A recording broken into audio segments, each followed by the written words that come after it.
call it January 27th, 2020, Knox County Board of Education meeting to order. This time, the Pledge of Allegiance from G.R. Hampton Elementary Kindergarten.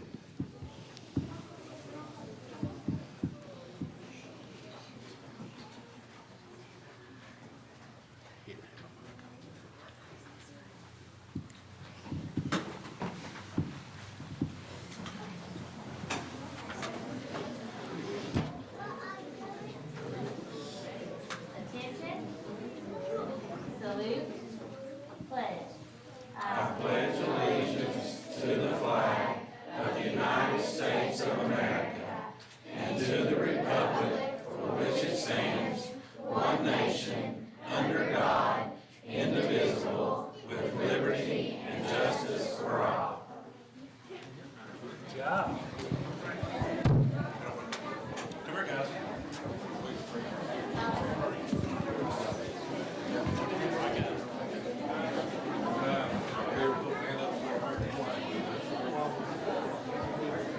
Got a little gift for you. What's your name? Allie, Allie? Maggie, Jordan, Jordan? Danny, Danny? Tanea, Tanae?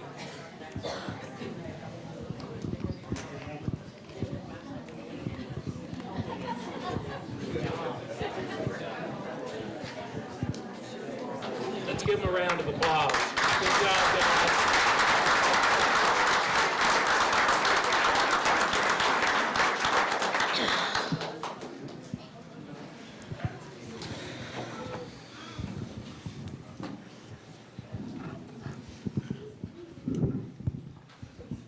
Reverend John Smith, would you lead us in the prayer?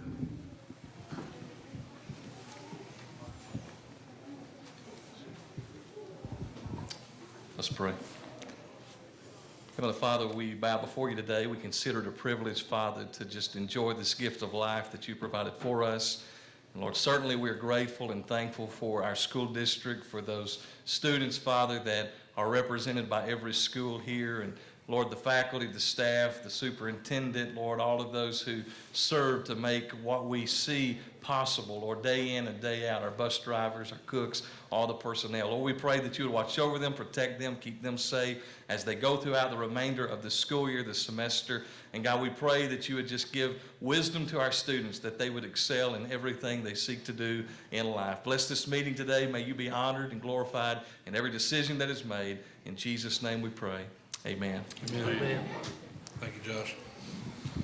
Communications.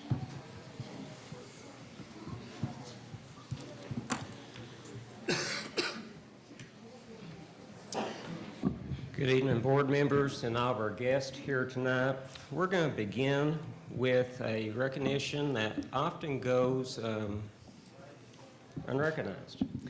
In the Commonwealth of Kentucky, there's over 850 individuals who are elected by citizens in their community to ensure that their local schools and the school district as a whole have the resources that they need to educate our youth. And that's our Board of Education members. They have to be politicians somewhat, but they are true public servants who go 24 hours a day behind the scenes with citizens, calling them, seeing them in grocery stores, whatnot. It's much more than just one night a month that they are serving our schools. So this evening, we're going to recognize them as a part of a statewide school board recognition month. At this time, I would like Superintendent Sprinkles to please come forward. Board members, we're going to present you individually with a plaque. I would like for you to stay up here for a group photo, if you don't mind.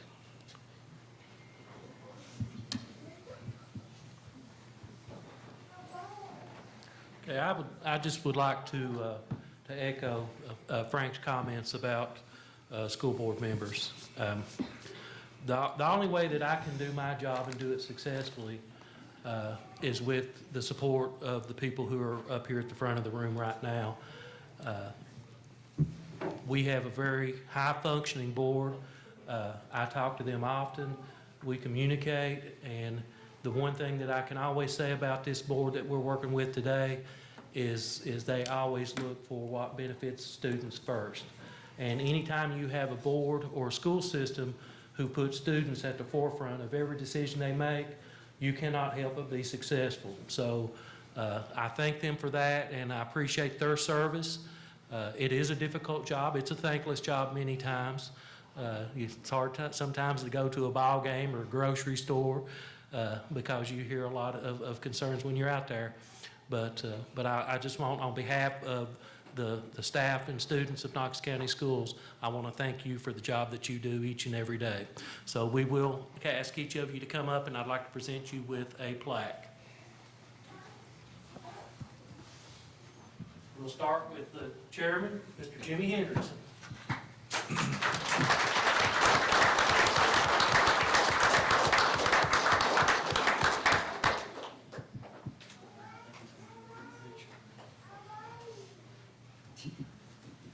Dr. Ashford.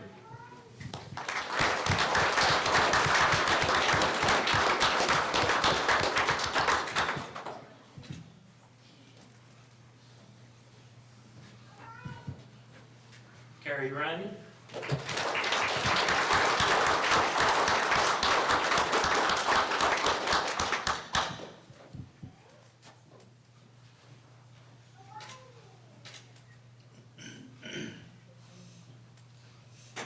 And Kevin Hinkle.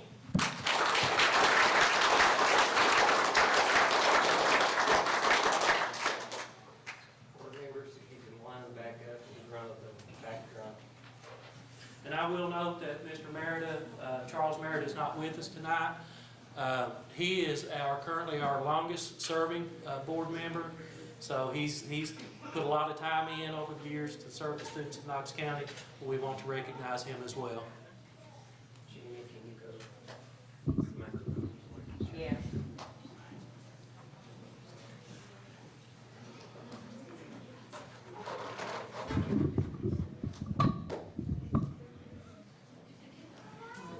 Kevin, can you speak into this?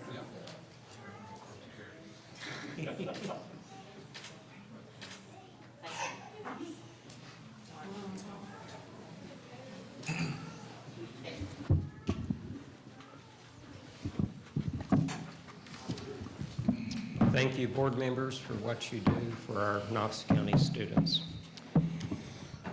In every classroom in Knox County, I firmly believe that we have some of the best teachers around. And tonight we're going to recognize some of those that have went the extra mile in obtaining their national board certification. It's a certificate that they work towards, and it requires a lot of reflection, a lot of documentation, and it is something that I would say personally that a master's degree, probably rank 1, doesn't even equal the amount of time and effort that goes into becoming a national board certified teacher. So, Mr. Sprinkles, I'm going to turn it back over to you for our national board teachers.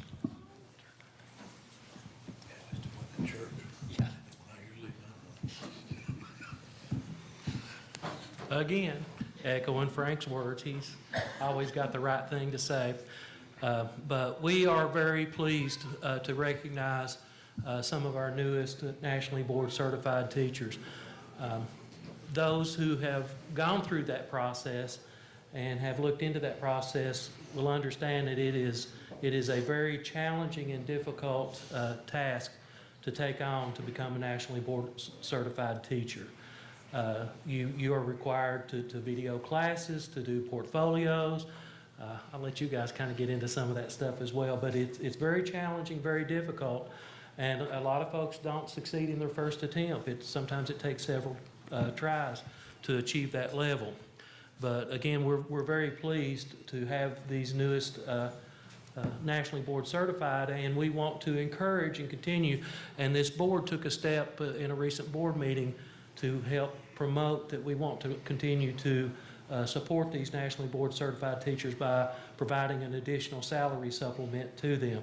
So we encourage teachers to continue to pursue that. And we have some excellent role models that we're about to recognize that will help guide and support future teachers as they begin to take on this endeavor. So if you two would like to come up for just a moment, and I'd like to recognize Sheila Mills.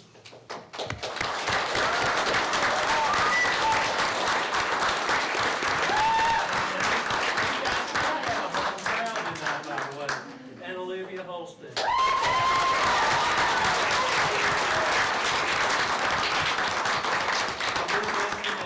Tabitha Frederick is also our newest National Board Certified, and typical fashion, she's out coaching tonight. So she again is very honored to have this opportunity, but her first priority will always be her students. These two came, how many years ago? It's been a few years ago now, and talked about this program that they wanted to go into. And I was like, hey, if you're game, go ahead and do it. And it's been a challenge, and they have stuck with it. And as an end result, through that process, they become National Board Certified. But if you've ever been in their classroom, if you've ever had an opportunity to see the work that they do every day, you'll understand why they're National Board Certified teachers. So thank you guys very much, and keep up the good work. And you will, you want me out of the way?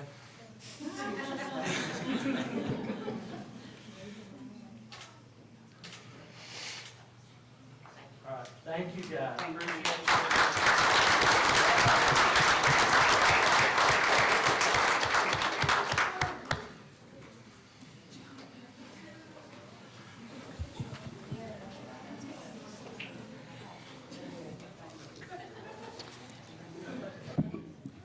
So we have honored the board, we have honored teachers, and now it's time for our students.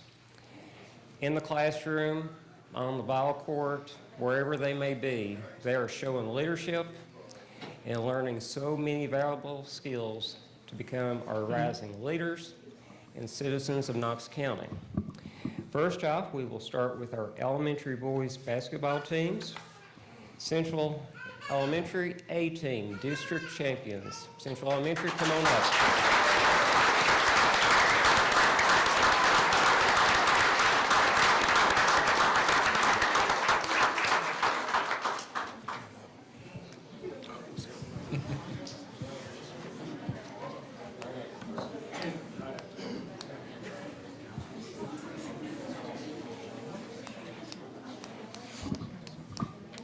We're going to let the coach say a few words, then we're going to introduce each of the boys.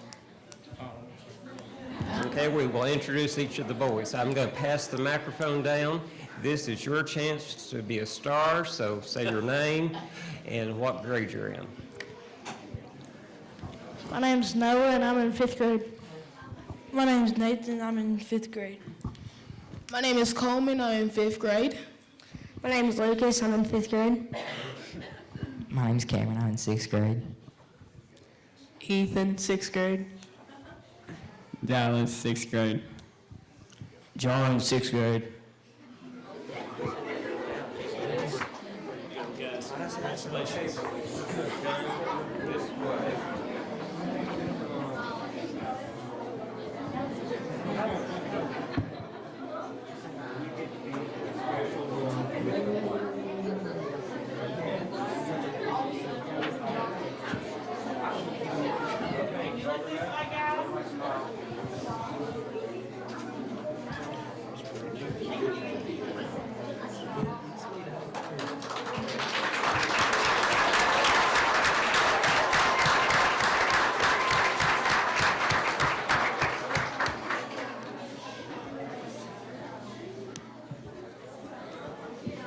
In our rising 1-day A team, we'd like to welcome the B team Trojans, front and center.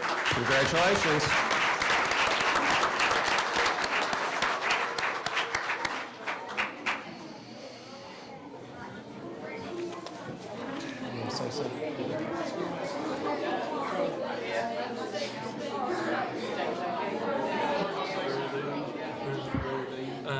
I'd just like to say this is a really good group of young men, and they have really good parents, and they really worked hard this year. I mean, we put a lot of hours in, and in the summer and this year, and I'm real proud of them. They set out to win it all and go undefeated, and they did it. Way to go, Trojans.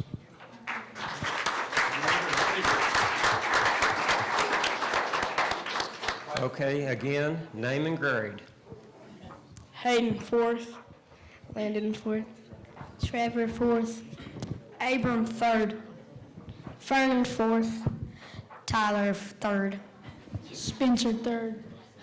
Bentley, 3rd. Josh, 3rd. Ben, 4th. Xavier, 4th.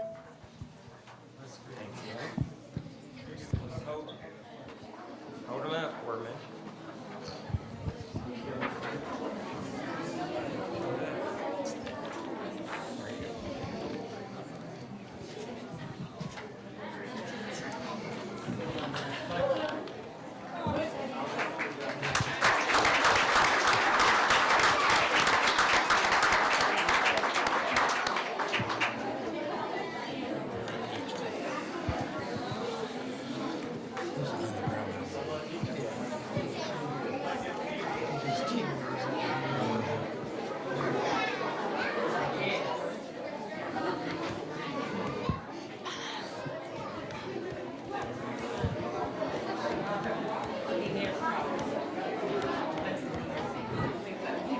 Now that we have the boys out of the room, we know why they win so many ball games.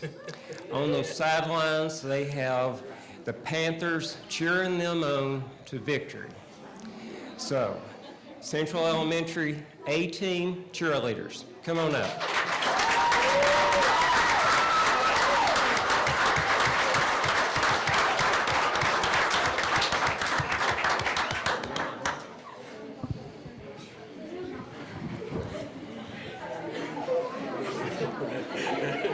You don't get more typical than that right there, do you?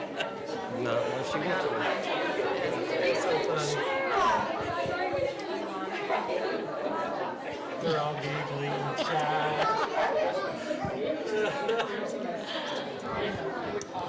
I'm really proud of these girls. They worked super duper hard this year. I've coached several teams in the past, but this group really had their heart in it this year, even practicing just like 2 hours before the tournament. So I'm really proud. They worked super hard.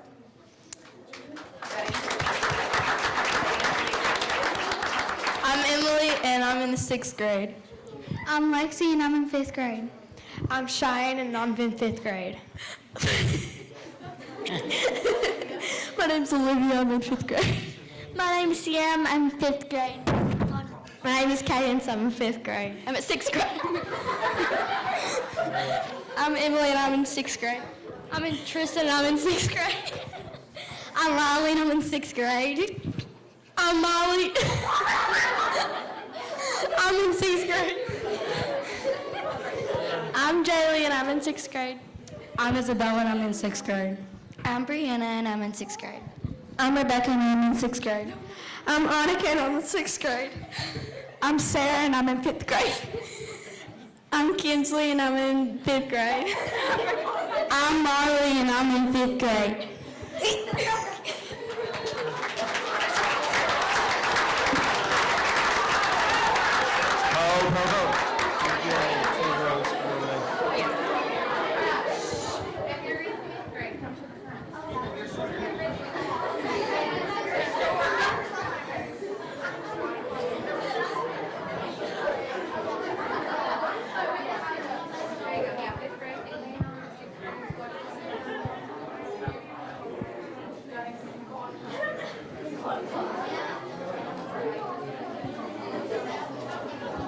Notice how cheerleading sponsors know how to get them organized.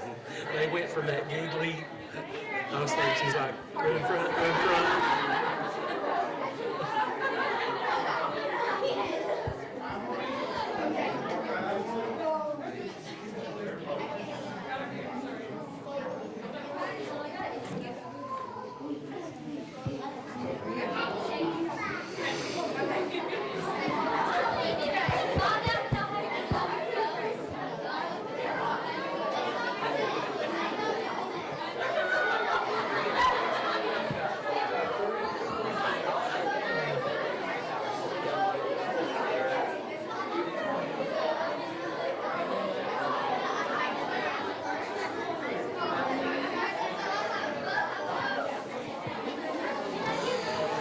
Harvard, I don't think I was joking when I talked about how much energy and spirit they bring to the Panthers.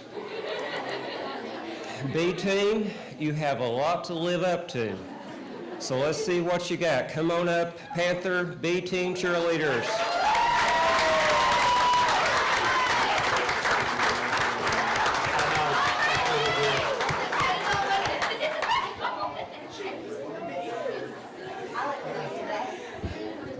First of all, thanks for having us. Second of all, I'm super proud of all these young ladies. They came in with big goals for the season, and they accomplished every one of them. We had ups and downs, we had tears, we had sweat, but I'm so proud of them.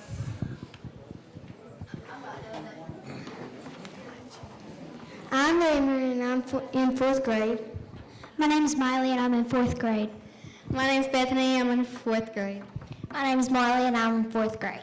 My name's Brittany and I'm in 3rd grade. My name's Krista and I'm in 3rd grade. My name's Madeline and I'm in 3rd grade. My name is Devonna and I'm in 4th grade.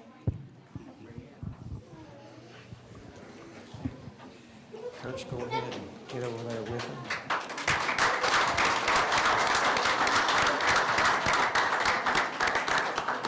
Can we scoot down just a little bit?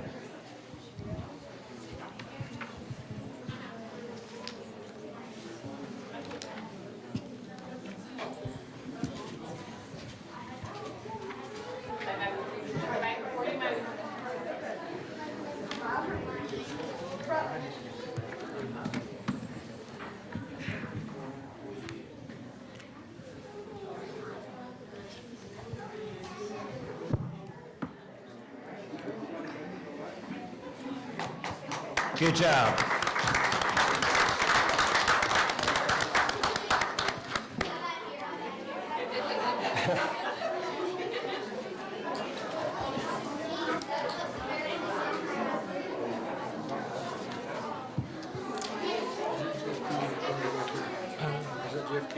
It's his nephew.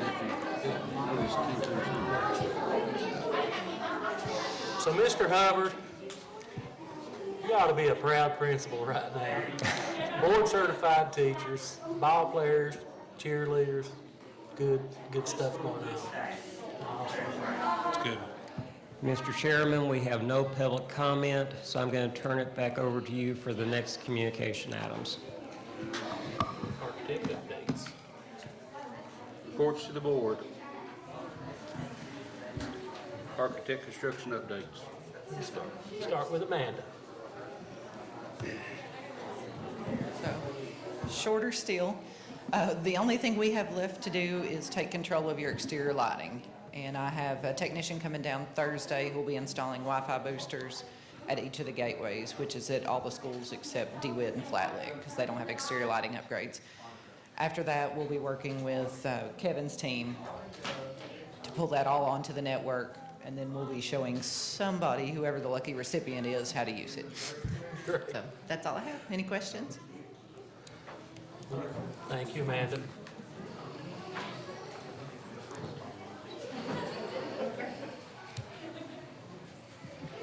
Gertrude told me I had to be quick. Several projects still to report on. Of course, the Knox Central High School tennis courts that will be on lay property, open bids, we'll be addressing those later on in the meeting. The bleachers, Toad Vine gave us an update. We're still looking for the same original install, so they're being manufactured. So then we have KDE. We finally got our approval on the Lane Camp HVAC unit replacement. So we'll be developing, I reviewed our checklist this evening, and we need to do a design development approval from you all and a final plan approval. So next board meeting, I'll bring back that design development, and those will be ready to move on forward. The greenhouse, where Department of Education at Lane Camp deemed it to be done on a maintenance project. We have the documents ready to send out to manufacturers and contractors to get pricing back from that. So those are ready to go. We should be doing that here in the next couple weeks. I'm trying to think, your district facility plan. We have started, been working on it. Now, one of the other requirements is to verify and redraw all the floor plans. We had several of them from previous projects, so we're going back in and making sure there are no updates to any other plans. And then we'll be ready to go because your plan will be due to be approved by the state in October of 2020. So we're kind of moving along with the schedule. We contacted a plumber to come down and take a look at the lift station at Lynn Camp High School. So we'll be meeting him so they can pull that and see what we have to do down there. Gosh, I think that's about it. I think that's about it, yeah. So any questions or anything at this time? On the facilities plan. Yes. Having all that information in KFIX. So where exactly are we at, or what will that process look like? Because I got an email from the state as Right. far as, I guess they look to see They look to where our see. schools are in KFIX. Yes, and the process is that once we update all the floor plans, then we start off with the space planner, or is basically the new inventory system. Once we do the inventory system, that information gets loaded into all the audits, so then we'll be going out and doing all the audits at the schools.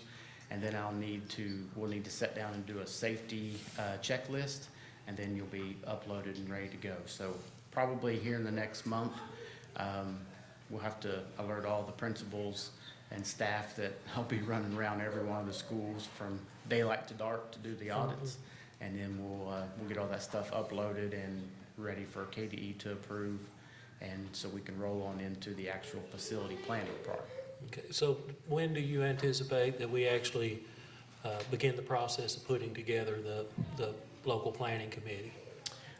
We should start putting together the committee probably in April is when we'll start, and then we'll go through that process because we have to have the plan approved by KDE to go to the state board before end of August. Okay. Any other questions? Okay.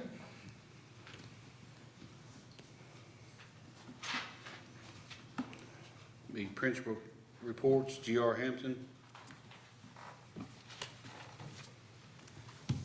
Good afternoon. Find your G.R. Hampton packet over there. Got a couple hundred slides for you. Should take me just shy of an hour. No, I'm just kidding. I won't waste a whole lot of your time. Just want to point out a few good things that we're doing at G.R. Hampton and some things that are on our growth plan. If you'll find, though, laying on your desk, my kindergarten brought you all a bag of mints. As you know, January is School Board Recognition Month, and we wanted y'all to know how much we appreciated what y'all do. So your commitment, that was kind of the theme behind the mints. I know it's more of a service, as Frank said earlier. The pay's not always what it ought to be. So it's truly a service. You know, you have to make the tough decisions, the hard decisions, and we see that and we value that, and we thank you for your service to our county. So with that being said, let's go to page 2. The dynamics at G.R. Hampton. We service about 254 kids.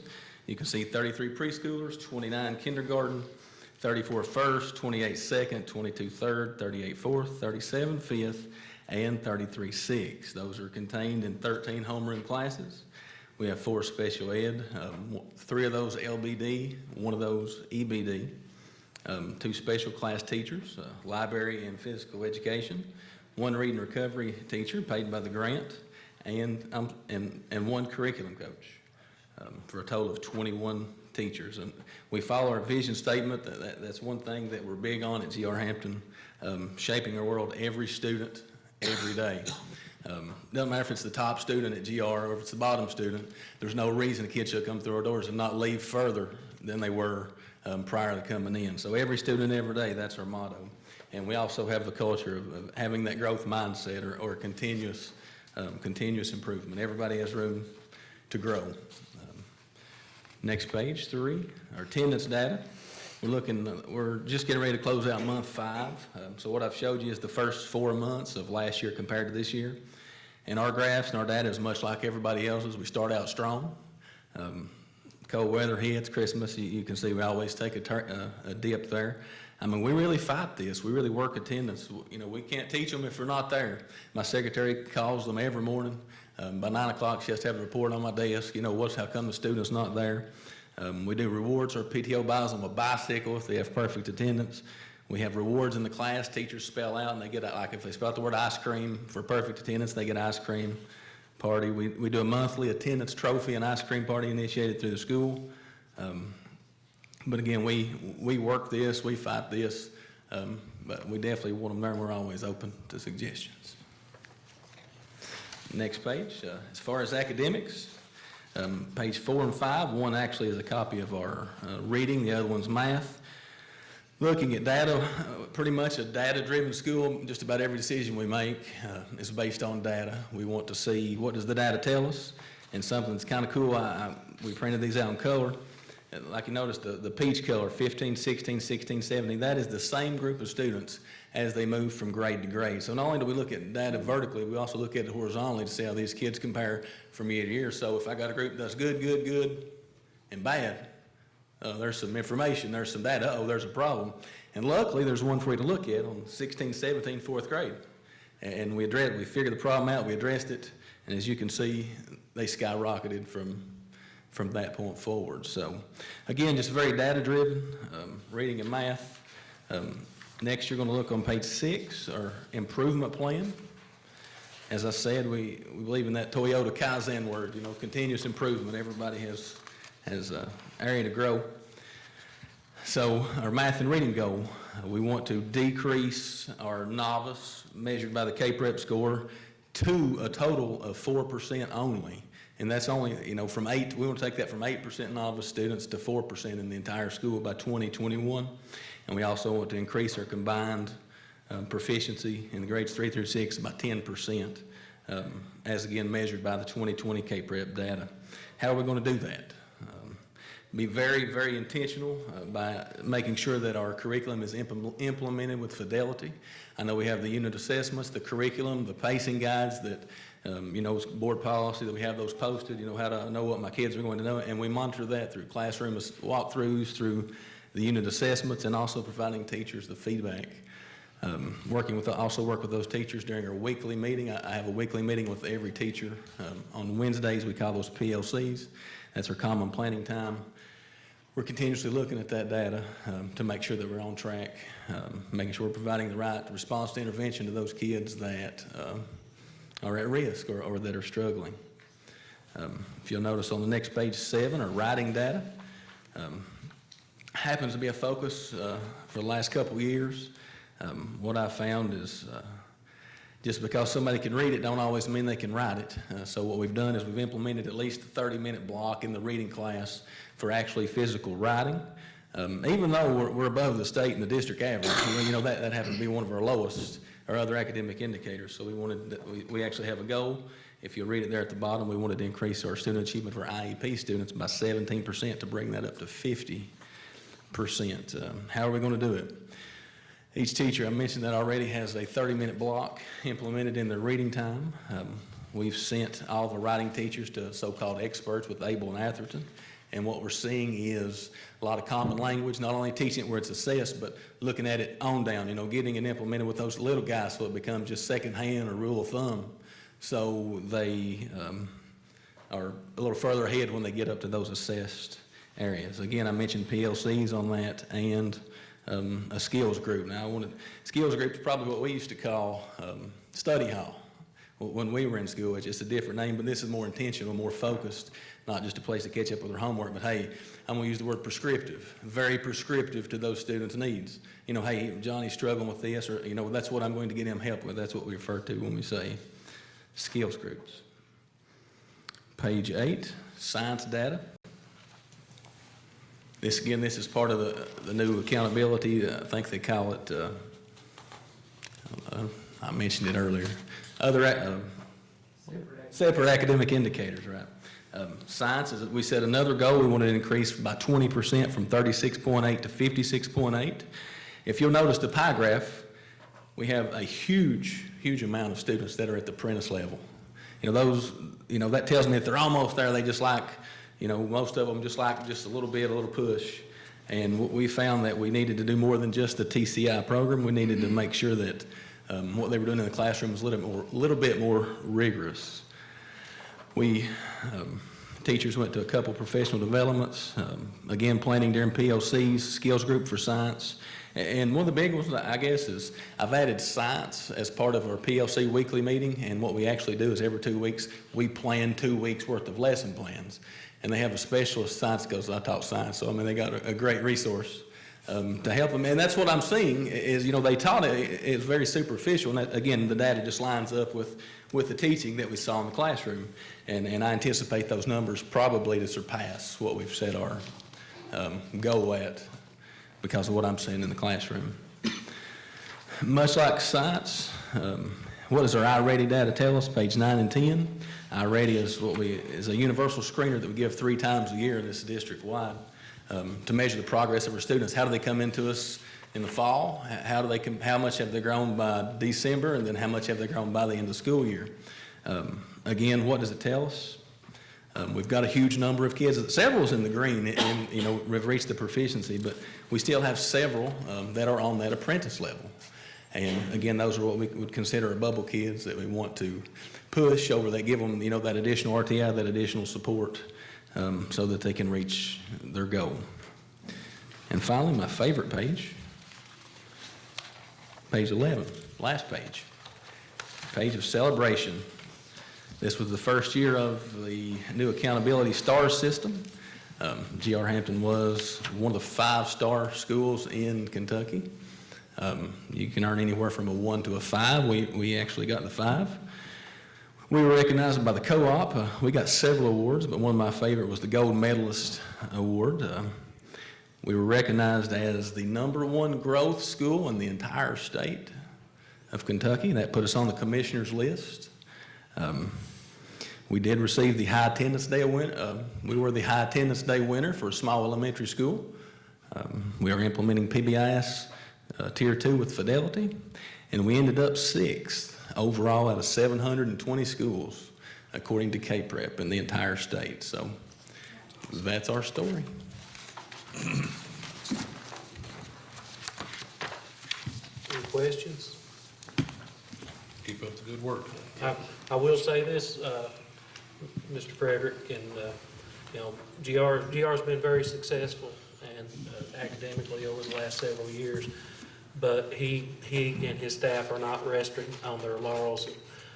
He's been very aggressive about pursuing being identified as a Blue Ribbon school, which is a highly competitive process. You know, we talk about the National Board Certification. Blue Ribbon schools are very selective, very hard to achieve, and he has been very public about his and his staff's ambitions to become a Blue Ribbon school. And I truly believe, based on conversations that he and I have made, that's going to happen. So I really feel like that they've got a lot of great things going on. Thank you. Principal's report, Lay Elementary. Good evening, everyone. I'm Mr. Keith Broughton, principal at Lay School. I definitely should have went before him. Just saying. No, I'm just kidding. We actually work together a lot. All of us principals do, trying to share ideas and things that is working there that maybe we should try out. So we really try not to keep secrets, but one thing is when developing this, we didn't work together. So I have a whole different format, which might be a little confusing, so I'll try to explain it as I go. But on that first page, we do have our mission statement listed there, just underneath our school name. But our mission, when I took over as principal, this is my 4th year, that was the first thing we started working on, was what direction that we wanted to go together. And we come up, it's very similar, but every student, every day, whatever it takes. We are committed to every student. We will do everything we can every day, and there's no boundaries that we'll reach or won't reach to in order to get success out of those kids. I'm not a creative person, so I have to give credit where credit is due, and that came a statement from Jimmy Casas. I don't know if you've read any of his books, but he has a book on Culturize. And I went to a training through our Elgin Foundation, and he was a guest speaker, and I did steal that from him because I thought it was perfect. I didn't think you could sum it up any better than that. But a few celebrations that we have at our school. First, I put the best up front, but we did receive a 4-star accountability rating this year. I am a numbers junkie. I don't know if there's a couple of my teachers here, but I track so many different things as far as data, and as long as I can go back to results for our state testing system and accountability models, I've converted everything over to our new system, and this past year was Lay School's best year ever. Our enrollment has increased. We're at about 380 students this year. Attendance this past year, we won the countywide overall attendance rate for the school year. That was a title that Flat Lick was carrying for the last few years, and I was determined to get that back. One of my goals when I took over as a principal is I wanted to make sure that we had programs that was available to every student. And one of the downfalls at the elementary level is we have countywide basketball, cheer, and academic teams. When I first started there, that's all that we had at Lay as well. But now we've got a robotics team. We do have our Odyssey of the Mind team. This past year, we started a running club that transitioned. We were actually recognized, I guess through the state, as an actual cross-country team for an elementary division, although we were just a group of 3rd through 6th grade students that wanted to go out and run, and we scheduled it during the time that the cross-country meets were going on so that we could take them to actual races. And we did have a student, a 4th grader, who finished 25th in the state for our elementary cross-country runner. So I'm pushing, we're going to continue with that. And then in the upcoming semester, we do a intramural volleyball league with our girls so that we try to have something that everybody can participate in. I am trying to recruit a archery coach as well, if anybody knows somebody that might take that on. But we try to have something for every kid so that they can be involved, because I do think that the extracurricular things is what keeps a lot of those at-risk kids motivated at being there. We are a Tier 1 PBIS school. We earned the Fidelity status last year, and as we get into the data, you can see how much the implementation of the PBIS model has decreased our discipline infractions. And our reading, science, social studies, and on-demand have all made significant gains over the last 4 years that I've been there. If you turn the page, the first table that I've given you, I went back to the 2015-16 school year and built that from there. That was the year prior to me starting at Lay School.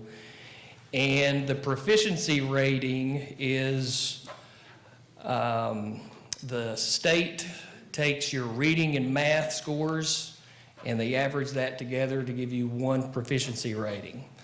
And that is our proficiency rating over the last 4 years. So in 2015-16, we started out with what would have been a 69.3. And this past year, we had a 77.7. Had a very significant gain with that. Now, the score that I have listed there, that's based on our iReady data, what Mr. Frederick had shown you. I've taken those reports and created a calculator that will project where we're standing at this point. The 76, it does show a little bit of a drop, but we're only halfway through, so there's still time to make significant change within that. But that calculator was accurate within 2 actual index points. Now that number, one thing is different. I think Mr. Frederick gave you percentages of proficient and distinguished. This is an index number, and it accounts for the number of novice, apprentice, proficient, and distinguished. So you get a half a point for every student that is apprentice, 1 full point for a proficient, and 1.25 for a distinguished. So I mean, if every kid in the building was proficient, you would have a score of 100. So the closer we can get to 100, the better that you are. But again, you can see that positive trend. Every year we have made growth. I do not, and I will not allow this year to be going backwards. The next page, it shows you the breakdown between reading and math. Now, if you would have guessed where we had grown just by knowing me, it probably wouldn't have matched what's on here. It's got a comparison showing you both the reading and the math over the last few years, and we have made a very significant growth in our reading scores. Went from a 69.1 the year prior in 2015-16, and then this past year was an 83.8. We are projected at an 81.9 at this point again. The math, that is one of the areas that I've put a extreme emphasis on this year. We'll talk about some of the programs and things that we're looking at to try to get that to increase. We haven't gone backwards at all, but it's just minimal gains each year. The next graph that I have, this is the separate academic indicators. This is the combination of your science, social studies, and on-demand writing. That's kind of had more of an up and down trend each year.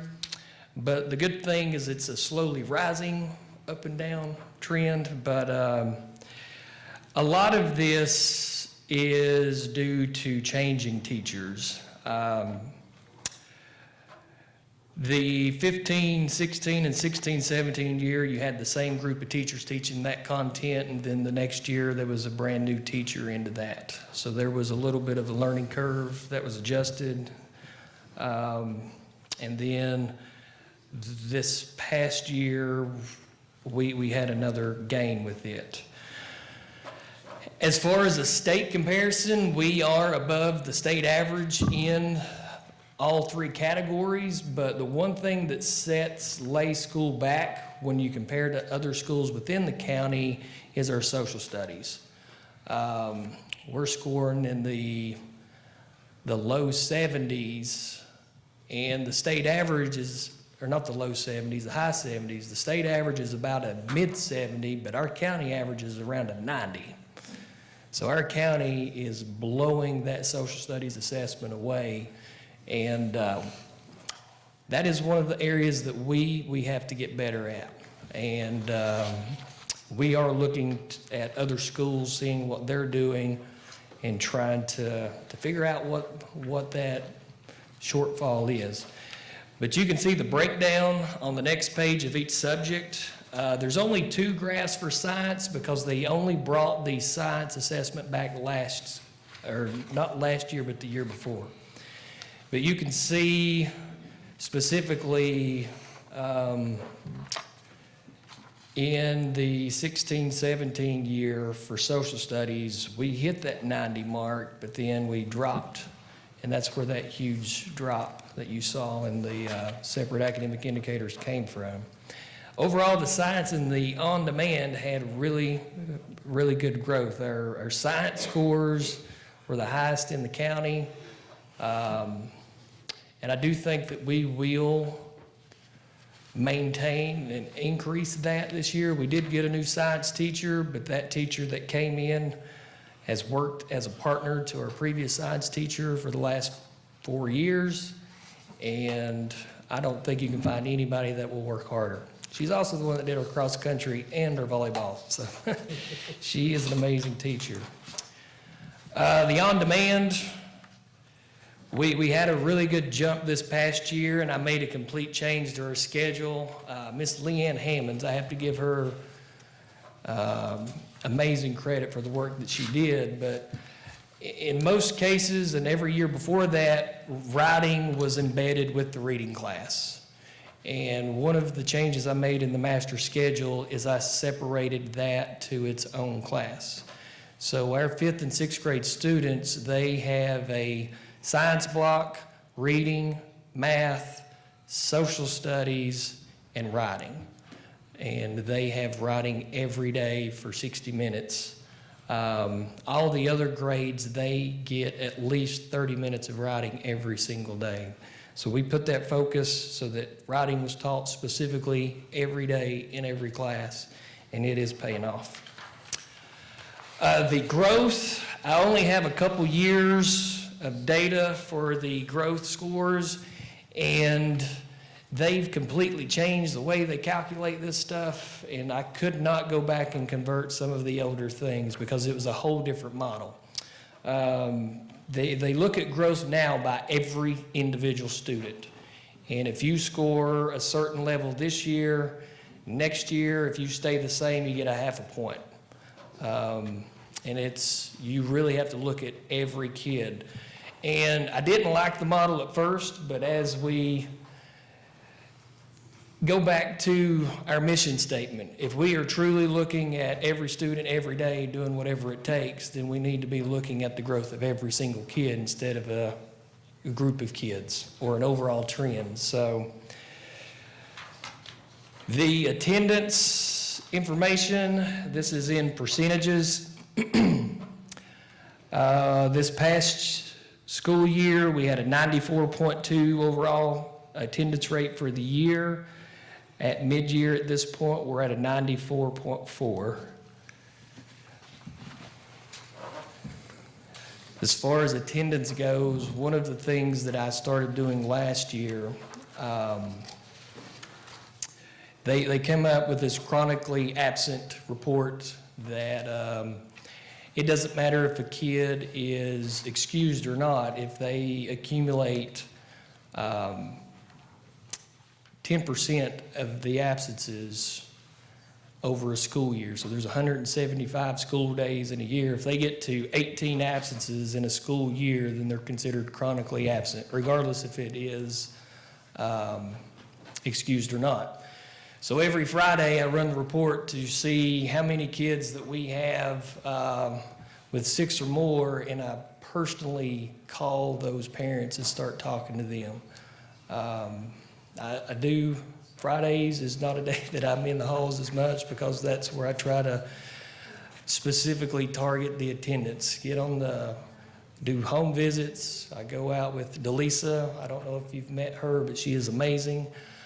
And we really try to go and look at these parents and let them know that the importance of being at school and the importance it is to me that I'm taking that time out for that. And I think that has had a huge effect on the attendance. Our enrollment, I think when I first started, I probably ran a few people off.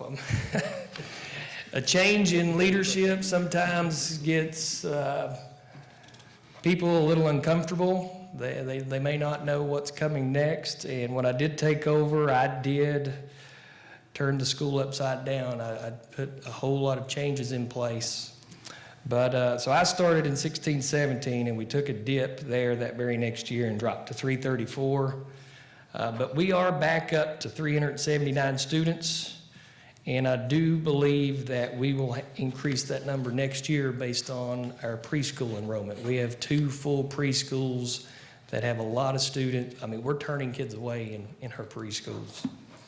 So I think a lot of the things that we offer the extracurricular activities. We do a lot of after-school activities to try to get the kids at school as much as possible, is starting to help bring that enrollment back.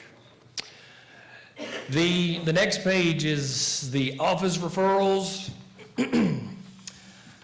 I was trained on PBIS in 2017-18, and the 16-17, that was the first year I was there, and I don't know if they tracked the office referrals before I came there, but there's 175 days in the school year, and I had 174 office referrals. It seemed like that was all I was dealing with was discipline, and I really felt like something had to change, because if that wasn't going to change, I was probably going to change professions, because I couldn't handle always having to be negative. That number last year in 2018-19 dropped to 79. So that was a huge, I mean, it was more than half of what we had before. And we really do push the behavior expectations and have a lot of positive, proactive interventions that we utilize prior to kids getting in trouble. I mean, we teach it, we taught it today. Anytime we're out for more than 2 days unexpectedly, we go back over those behavior expectations. We have to teach the students what we expect them to do. They don't come to us knowing, unfortunately. We do have the Student of the Month. We do a shortened or an extra recess for students that earn, we have what's called Trojan Bucks. And basically, if a student does exactly what they're supposed to do, they don't have to do anything extra or above and beyond. As long as they come to school and try, they earn Trojan Bucks. And if they get so many, then they can earn extra recess, they can get free concessions. There's times that we'll have like an in-school dance, but some things that they would look forward to. Most of them want the extra recess. So looking at that data and things that we've included in our school improvement plan, the number one thing for me moving right now is increasing math performance. It's almost embarrassing after I look at it, because I spent 13 years teaching math. Math was my subject. Math was my specialty. Everybody that knew me as the math guy. So I didn't put as much emphasis, because the teachers that I had there are amazing, and they were doing a lot of things the way that I would have done it when I would do the walkthrough. So I didn't see the need initially. And the scores aren't bad by any means. We're right at the state average and above. But when you see the growth that they can make in reading, if you're starting in the same place and one moves up and the other one doesn't, then it makes you start to feel like there's something you're not doing right. So we are putting a lot of focus in our primary, our K through 2, to make sure that the students are coming into third grade ready to do third and fourth grade level math, because that seems to be the year that there's a disconnect. We have a coach through the Elgin Foundation that's been working with 4 of her teachers. Miss Jones is actually here. She's one of those teachers that works with Elizabeth Hubbard, and we meet twice a month with her. I have started going in and modeling for some teachers. I've taught a few lessons for those classes and showing some high yield strategies based on research. We are moving into a content-specific PLC where I can get all grades K through 6 together, looking at vertical alignment with math. One of the biggest things is you talk about inequalities, and the less than, the greater than. And when they get to 6th grade, They know which way the mouth opens, but they don't really know what it means. But that's, if you go back to earlier grades, that may be the only thing they say is each the bigger number. But trying to get everybody on the same page in the vocabulary. Social studies. We did hire a new teacher this year, and we got a new curriculum through TCI. That is a brand new current curriculum with that. And then we are looking at, we have the best of the best here in our county. We don't have to go far to find experts. So I've sent our new teacher to visit those classrooms and to learn from those experts and bring back some of the things that they're doing. I also have 3 teachers a part of the Charge Grant. I don't know if you're familiar with that, but it is social studies specific that they meet several times to go over research-based strategies. And then talking about our overall student growth. That growth model, you get a rating on every student. And in order to make that increase, we have a skills group, like Mr. Frederick said, that meets either specifically for reading or math. But each of those teachers, they design specific plans per child on what they need. So that time, it's not about teaching to a group, but it's about teaching all the individual needs. We revise those every 6 weeks. And we've also started after-school tutoring with the reading and math, and we're doing that with a targeted group of kids. On the next page, my biggest, thing that I'm trying to implement and increase, and I think it will increase all other things, is the collective teacher advocacy. I don't know how familiar everybody is with the Hattie book on the effective size of student achievement, but collective teacher advocacy is supposed to be the number one, the highest rated strategy that can yield the most results in student achievement. And it basically just means that you have a group of people in a building that trust each other, that work together, and they have total faith and belief in each other to do what's needed to be done to get the job done. And the only way to get to that is by working together in teams, where they're having those conversations, where they're meeting together. So we are starting, we do weekly PLCs with teachers and teams with grades. And we're trying to really narrow that focus down during that time so that the teachers can have meaningful time together looking at student data and making decisions about the students. But then we also started meeting monthly in content level teams. We try to pull the teachers anytime we have an awards day where the students are in the gym getting their certificates. I leave my support staff in there to monitor, and my teachers are coming out now to work together specifically on content. And then also doing those learning walks. I want my teachers going in other teachers' rooms, seeing what those teachers are doing within our school, and going to other schools, so the site visits. But the other thing that we're looking at working toward in our non-academic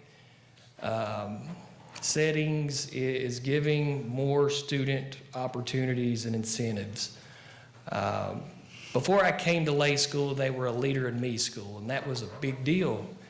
Being a Leader in Me school is a hard feat, and after I took it over, we lost that status. So that it wasn't necessarily about the implementation, but it was about the funding. It was a very expensive program to implement.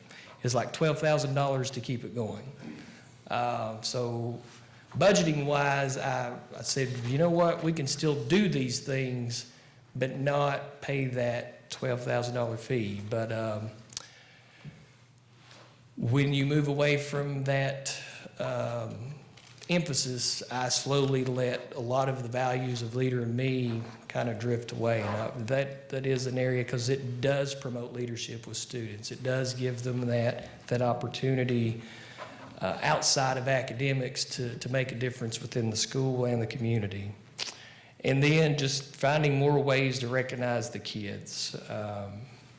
We were talking today, we schedule these every month, but then we let things get busy, and now we've gone 3 months without doing an awards assembly. So we haven't taken the time to recognize the ones that matter the most. So trying to keep that at the forefront. But I appreciate your time. I hope I didn't bore you to death with too many numbers. I honestly condensed it down, so. Any questions? All right. Thank you, Mr. Broughton. Thank you. And he is a numbers guy. He's also a wizard with a spreadsheet. He can do a lot of good things. All right, Frank.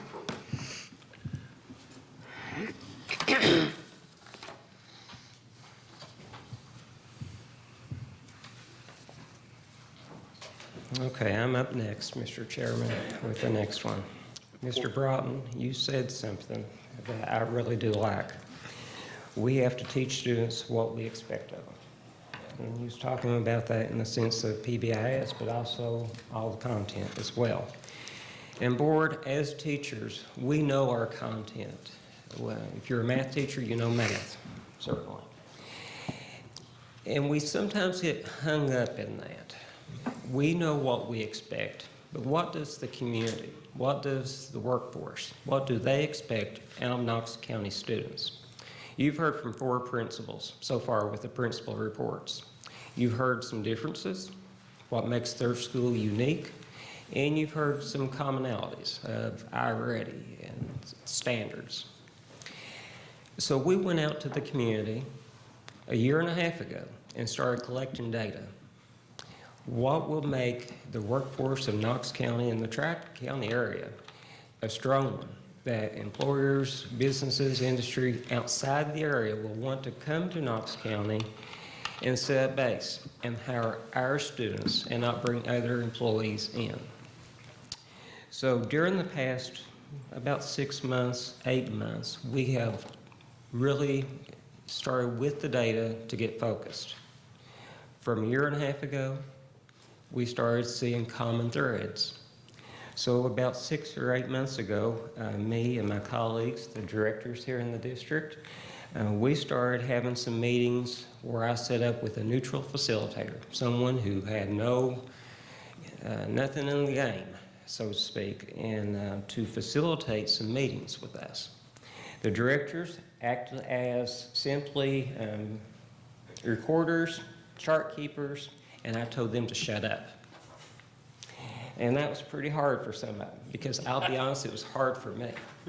I would have loved a year and a half ago to paint a pretty picture and call it done. That's just the way I am, and that's the way some of us are in education. But that's why we had to take a back seat. So what we present to you tonight is what the community says. This is almost another set of standards, if you will, higher standards for our students. Over on that wall, it drives me crazy to look at that. You see circles, you see highlights, you see Post-it notes.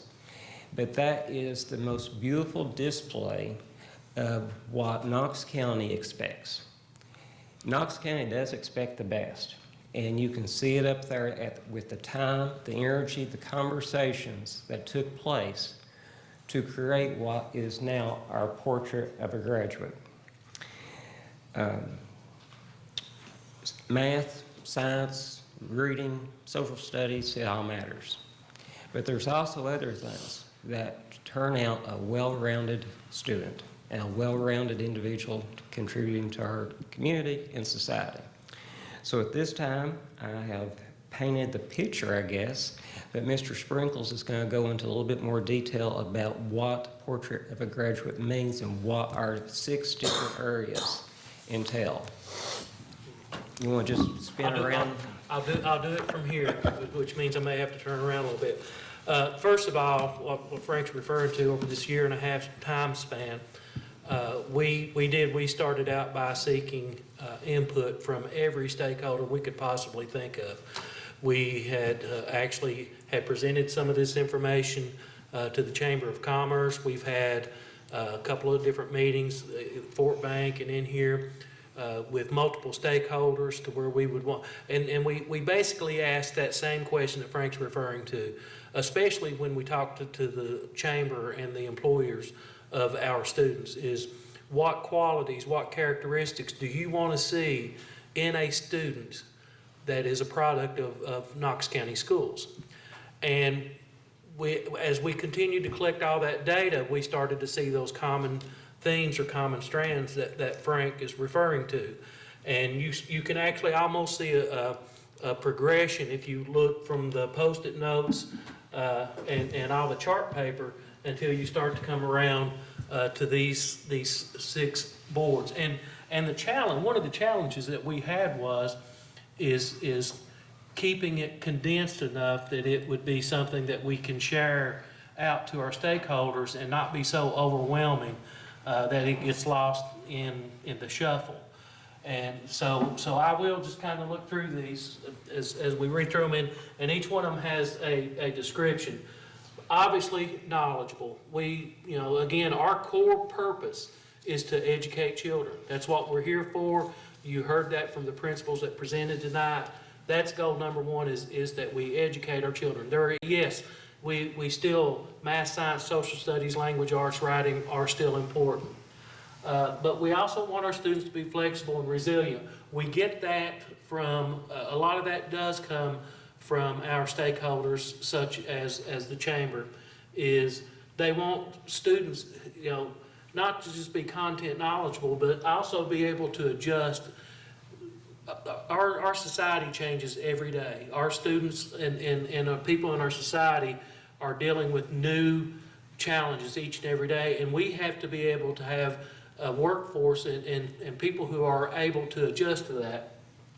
Problem solvers. Not everything is A plus B plus C equals D, and we want them to be challenged to be able to solve problems without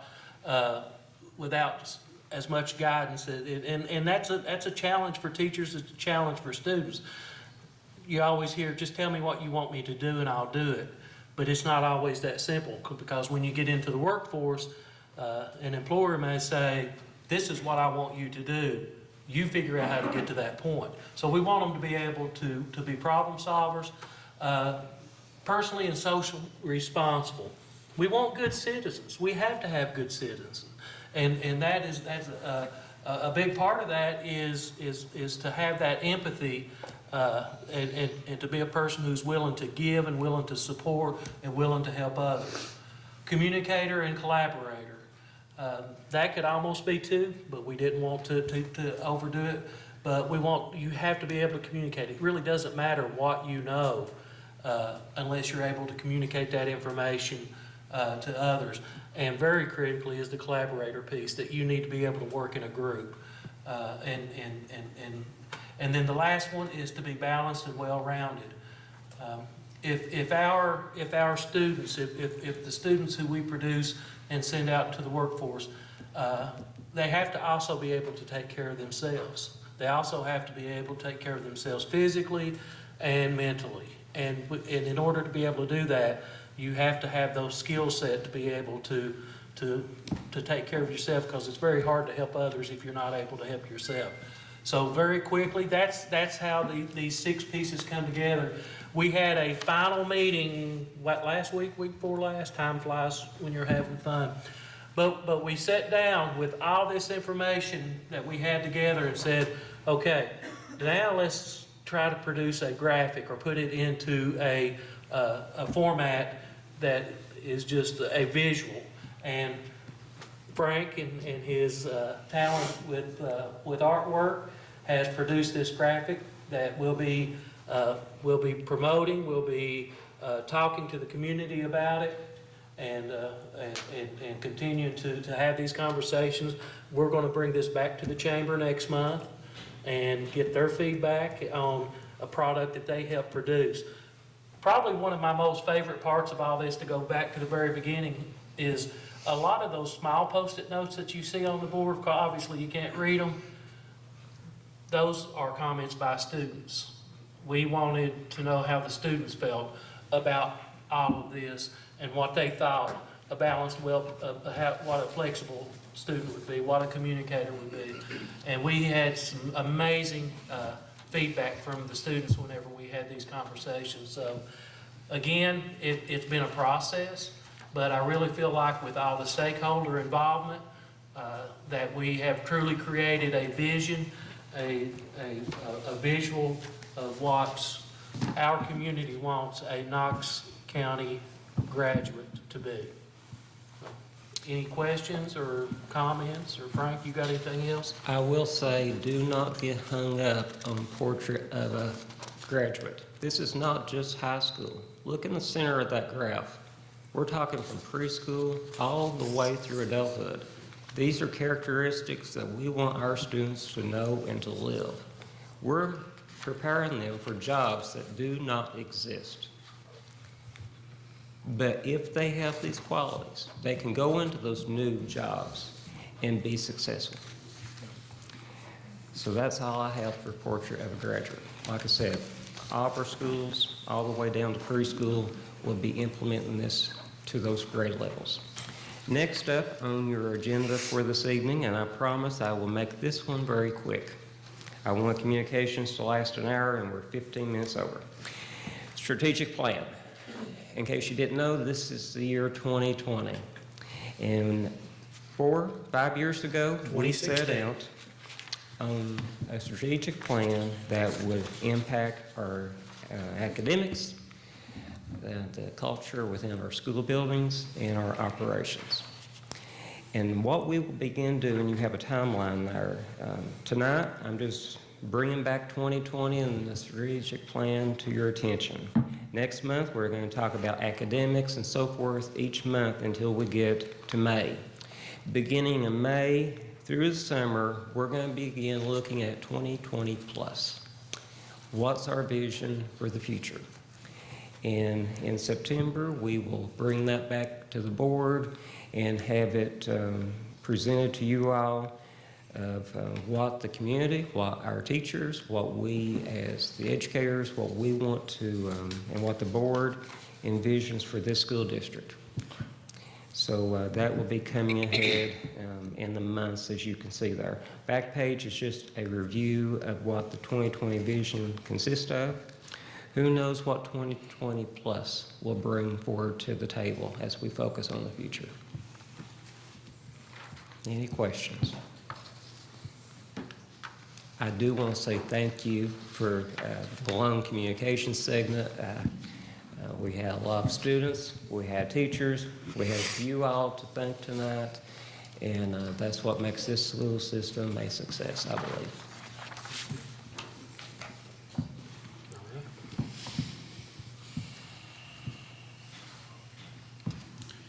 Item 1, adopt agenda. I make a motion. Second. I vote yes. Dr. Ashburn? Yes. Ms. Runyon? Yes. Mr. Hinkle? Yes. Item 2, action by consent. I make a motion. I second. Ms. Runyon? Yes. I vote yes. Dr. Ashburn? Yes. Mr. Hinkle? Yes. Item 3, governance and leadership. Discuss and/or take action on setting board meeting dates. Okay, as you can see, our recommendation will be to keep the board meeting schedule the schedule that we currently have, which would be the fourth Monday at 6:45 here at the annex. If you scroll on down, if you look though, there are some dates that do not follow that fourth Monday guideline, and those are either based upon holidays that land on that Monday, or during holiday season, like in December or Thanksgiving, or also in the June meeting, which most people take their vacation time one of those last weeks of June. So the other issue would be to discuss, I know we like to have one meeting at Lincoln High School and one at Knox Central, so we can also put those in to where we can have those meetings on site for those 2 meetings. What we can also do, board, is what we've done in the past couple of months, is if you would like to approve this schedule, and with Mr. Crawford, we can always amend it the month prior to when we want to go to those meetings. No, that make that it would be a call meeting. No, it would, if we approved it the month before, it would not. And that would give us an opportunity to talk to the principals to kind of look at what's happening at their Which schools. months are best for them? Yeah. Yeah. Making a motion, we accept as I it second. is. Mr. Hinkle? Yes. Dr. Ashburn? Yes. I vote yes. Ms. Runyon? Yes. Discuss and or take action on election of chairman. I make I'd a like to make a motion. motion. Go ahead. I'd like to make a motion that we elect Mr. Hendrickson. I second that motion. Ms. Runyon? Yes. Dr. Ashburn? Yes. Mr. Hinkle? Yes. I vote yes. Discuss and or take action on election of vice chairman. I make a motion that we put Dr. Ashburn in as vice chairman. I second the motion. Ms. Runyon? Yes. Dr. Ashburn? Yes. Mr. Hinkle? Yes. I vote yes. Discuss and or take action on the 2020-2021 calendar committee. Okay, per statute, we are required to have a board member serve on the calendar committee. Gina's back there. What we're asking to do is for you tonight to select a representative for the calendar committee, but also to give the superintendent to select the other individuals who are required. It's really not me, Gina does that, but I guess superintendent or designee. But we would like for y'all to select a representative to serve on that calendar committee. And what Gina normally does is she'll send out surveys to our stakeholders, and then she'll take those survey results, meet with this calendar committee, create about 3 different options, and then work with the calendar committee to come to a final calendar to submit to the board for approval.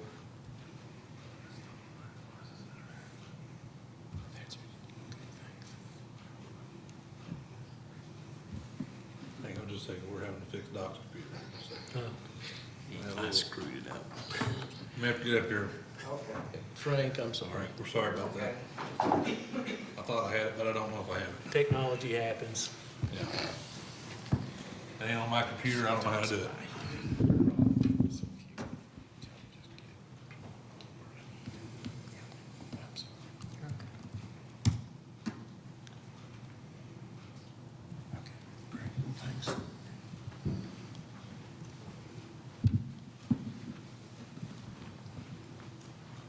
All right, where's we at now? We got, all right, go ahead. Selecting a member for the calendar committee. I make the motion, Mr. Hinkle. I second the motion. Ms. Runyon? Yes. I vote yes. Dr. Ashburn? Yes. Mr. Hinkle? Yes. Discuss and or take action on submitting an application to KBE to waive charter school training requirements. Okay, what we're asking to do here is to authorize myself and Mr. Crawford to submit an application to the Kentucky Board of Education asking to waive the requirements for charter school training for board members. What we're really looking at here, though, is not to avoid that training, but in the case where we would get an applicant to apply for a charter school in Knox County, at that point in time, then the board would receive the required training. This is pretty common, happening quite a bit across the state, and we feel like that it would be more beneficial to you guys, rather than do that training annually, is to wait until we actually if we actually get a charter school application. I make a motion. I second the motion. Ms. Runyon? Yes. I vote yes. Dr. Ashburn? Yes. Mr. Hinkle? Yes. Item 4, district facilities, or items, district facilities and operation. Discuss and take action on to bid for new network service for DeWitt Girdler Elementary Schools 2020-21. Okay. Girdler and DeWitt are the only 2 schools in the district that the state doesn't actually own the fiber that provides internet to those schools. So we negotiate with Windstream in order to provide those services, and this action will allow us to work with Windstream to negotiate a cost for those network services for those two schools. Make a motion we approve. Second. I vote yes. Dr. Ashburn? Yes. Ms. Runyon? Yes. Mr. Hinkle? Yes. Discuss and or take action to bid for network infrastructure materials and labor for 2020-2021 school year. All right, this will allow us to bid or negotiate for those services such as cabling, routers, things like that. We have traditionally used KEDC, their state price contract, and normally, I don't know if anybody can actually compete with them, but this will allow us to be able to negotiate and with vendors to be able to get prices for the network infrastructure. I make a motion. I vote yes. Mr. Hinkle? Yes. Dr. Ashburn? Yes. Ms. Runyon? Yes. Discuss and or take action on bids received for Knox Central Tennis Courts on Lay Elementary property. Okay, you have with you the bid totals, and Scott's going to kind of walk you through that a little bit and kind of get you up to speed where we're at on the bids. Okay. On the 14th of January, we opened bids. We had 4 complete successful bids. The base bids, there was quite a bit of range between. Jave Construction LLC out of Lexington had the lowest base bid at $394,000. There was an alternate, and that was for 4 courts. There was an alternate to add 2 courts, and then another alternate to add lights for the original 4 courts, and then an alternate for lights for if the 2 additional courts were put in, and then alternate 4 was to resurface the tennis courts at Lane Camp High School. And then we threw in another alternate there for the parking lot lighting at Jesse D. Lay, because those are currently being leased from the local utility company. But we spoke with the utility company, and they didn't mind either way. So we put that on there just to see if maybe long-term it would be cheaper. And based off of the bids, it would not be long-term. It would not be cheaper in the long run for you all to put these lights in yourself. So based off of that, and talking with Superintendent Sprinkles and Gertrude, we would recommend that you consider awarding a contract to Jave Construction for the base bid, alternate number 2 for the lighting package, and then alternate number 4 for the resurfacing at Lane Camp High School. And I believe the total on that was $573,000. $573,000. And that is in that Summit has checked references. We have, Jave, although I have not worked with Jave Construction personally, we contacted 9 of their references. They've done work with Alliance Construction. They've done work with fiscal court systems that we've worked in. So we've gotten good return from them. They are historically a excavating and grading contractor when they first started. So this project is right up their alley with all the grading and everything. So that would be our recommendation if you choose to do so. I make a motion to go with the recommendation. I second. I vote yes. Dr. Ashburn? Yes. Ms. Runyon? Yes. Mr. Hinkle? Yes. Thank you. Discuss and or take action on final pay application number 11 from Train for Guaranteed Energy Saving Project. Okay, so this would be the final pay application of basically $19,999.31. I would recommend to the board to approve this final pay pending my final confirmation that the remaining technology work is completed. Once Amanda and Kevin and Ryan communicate to me that work has been successfully completed, then I'll notify Gertrude to go ahead and finish the payment up. So we kind of amend it in other words, to say that we are approving it and allowing you to give it the check out when you've seen all the Yes. technology stuff done. Exactly, in timeline, otherwise, if we would have Right, and tabled it, I don't we'd have wanna- to wait I till don't wanna- February. Yeah, I don't And- want to wait till Right, February. and that work's gonna be done well before that. Yeah. Basically, We yes. just want to make sure that the work gets done, because obviously, Mr. Sprinkles has the final yeah. say. I'll make a motion to approve. Second. Ms. Runyon? Yes. I vote yes. Dr. Ashburn? Yes. Mr. Hinkle? Yes.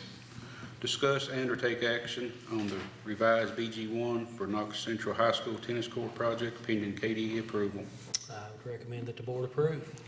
I'll make a motion to approve. I'll Second. I vote yes. Ms. Runyon? Yes. Dr. Ashburn? Yes. Mr. Hinkle? Yes. Item 5, teaching and learning. Discuss and or take action on one special needs student shortened school day week/day waiver. I'd recommend that the board approve. I'll make a motion to approve. I'll second. Ms. Runyon? Yes. I vote yes. Dr. Ashburn? Yes. Mr. Hinkle? Yes.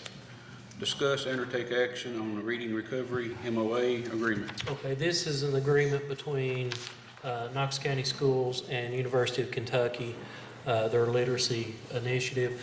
Basically, what this does is allows us to utilize Central Elementary School as a regional training site for reading recovery. So we have teachers from districts in our area that actually come to Central Elementary to be trained. The benefit to that to us is we have 6 reading recovery teachers within the district, so their travel is greatly reduced by being able to train at Central Elementary. So I would recommend that the board approve. Make a motion. I'll second the motion. Mr. Hinkle? Yes. Ms. Runyon? Yes. I vote yes. Dr. Ashburn? Yes. Discuss and or take action on district comprehensive improvement plan. Yes, okay, we are required by KDE to submit annually a district improvement plan. So the process is worked through the work of our directors. Each school is also required to do a school improvement plan.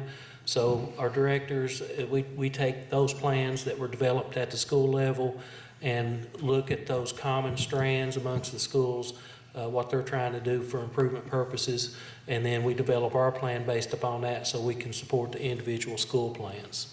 So I would recommend the board approve if you don't have any questions. I make a motion to approve. Second. I vote yes. Dr. Ashburn? Yes. Mr. Hinkle? Yes. Ms. Runyon? Yes. Discuss and or take action on partnership agreement with University of Cumberland's for dual credit instruction. Okay, this is an opportunity to add an additional higher ed partner to our dual credit toolbox. We're continuing to expand that, so this will allow students to take courses through University of Cumberland's, and it's a very reasonable cost to do, so I would recommend that the board approve. I'll make a motion to approve. Second. I vote yes. Ms. Runyon? Yes. Dr. Ashburn? Yes. Mr. Hinkle? Yes. Item 6, resources and support systems. Discuss and or take action on staffing policy for 2020-2021. Okay, this is the same staffing policy that we have during the current school year, and actually the same one that we've had for several years recently. I am going to ask the board to consider one change. Currently, our elementary principals and our assistant principals work 38 extended days. I would like to ask the board to consider to move that to 44 days, which would actually give them a 230-day contract rather than 224 days. I've run the numbers. If each one of those people actually had 20 years experience in a rank 1, the total cost of the district would be at 20,000, but most of those folks do not have 20 years' experience, and several of them do not have rank ones. They have master's degree. So actually, the cost would be less than 20,000. But with changes, and of course, you've heard a lot of the data-driven work that the elementary principals are required to do, and also the increased responsibilities with Senate Bill 1 and school safety. I just feel like it's a good opportunity to provide those folks with some additional days to work during the summer. And you said, how many years has we been at this? Well, this is my 22nd year as an administrator, and this is what it was when I became a principal 22 years ago. A few more things required? A few more things required, yes. So is it just a change for the elementary principals, not any assistants? Elementary and assistants, yes. Okay. Assistants at the high school? Assistants, yeah, the two high school and middle school, there's 5 of them, two at each high school and 1 at the middle school.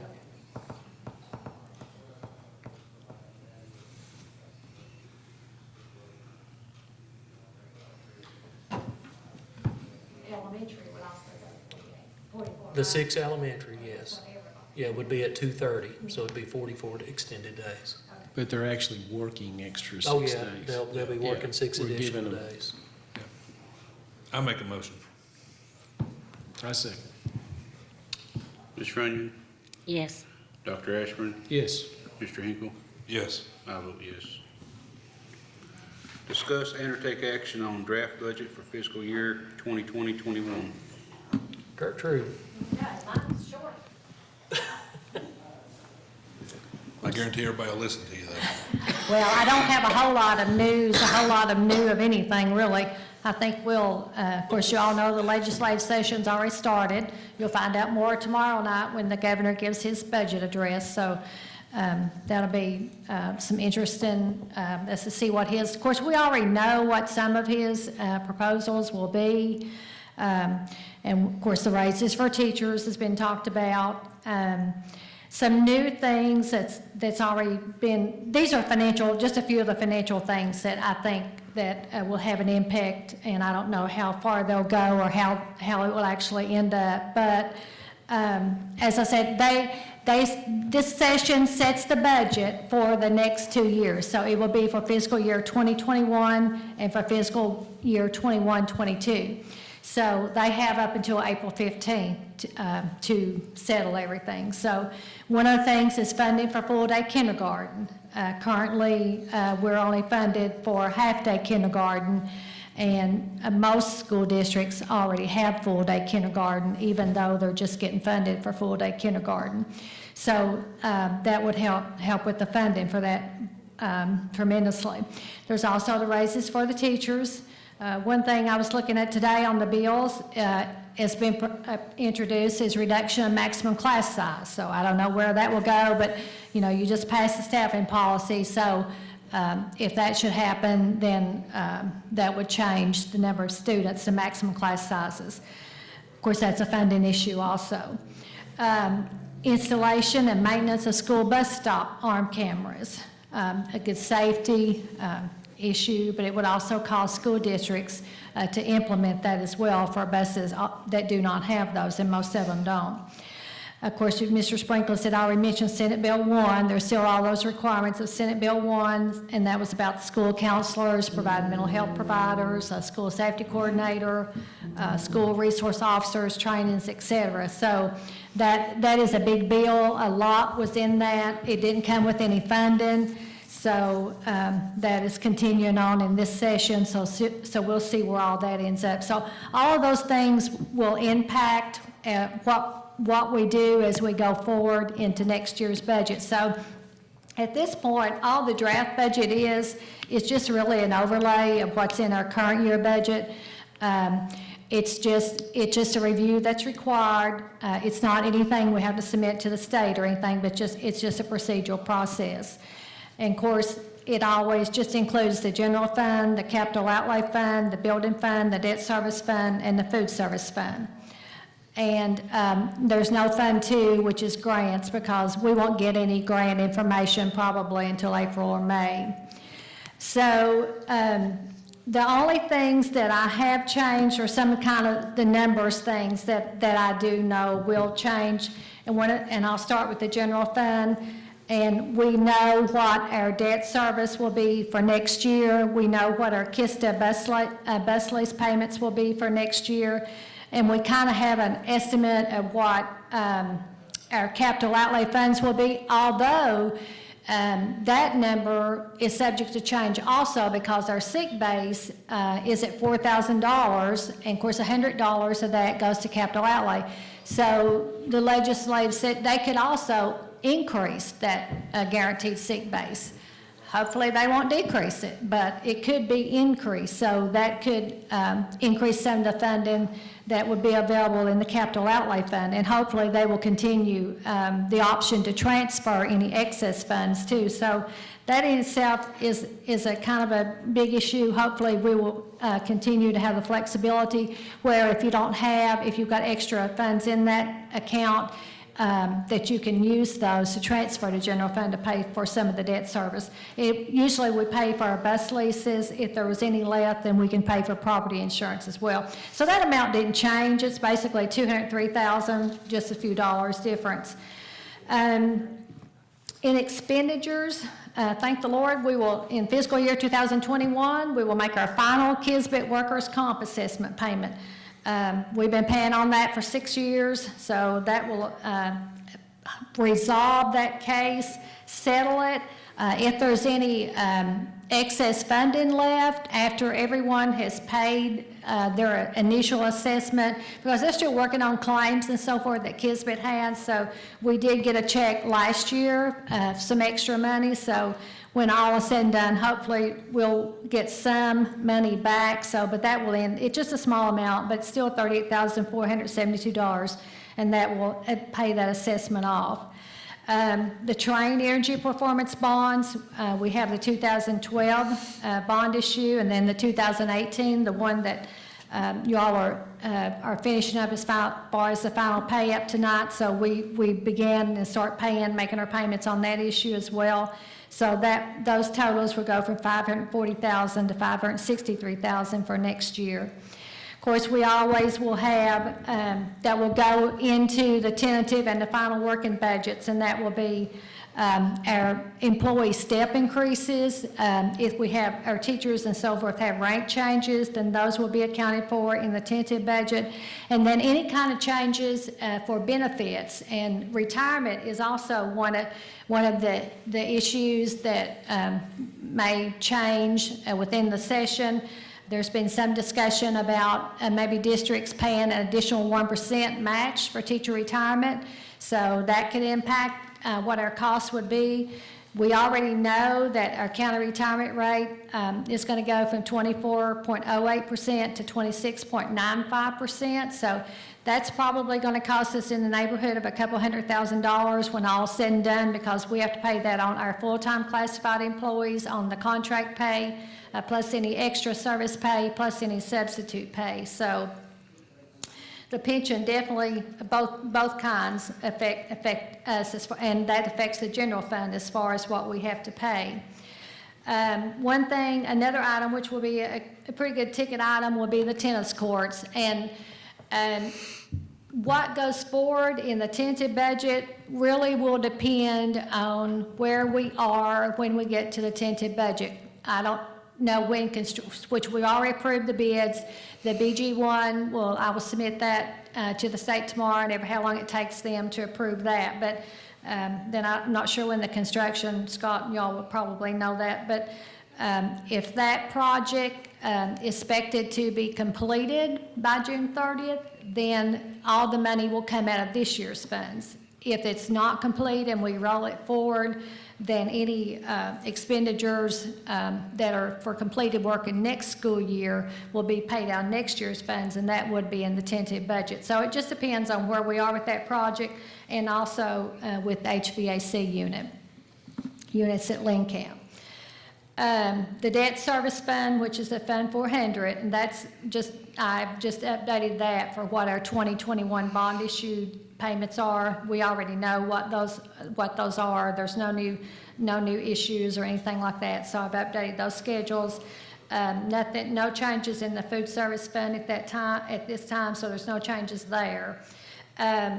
Like I said, it's just an overlay of the current year budget plus any kind of changes that I know about.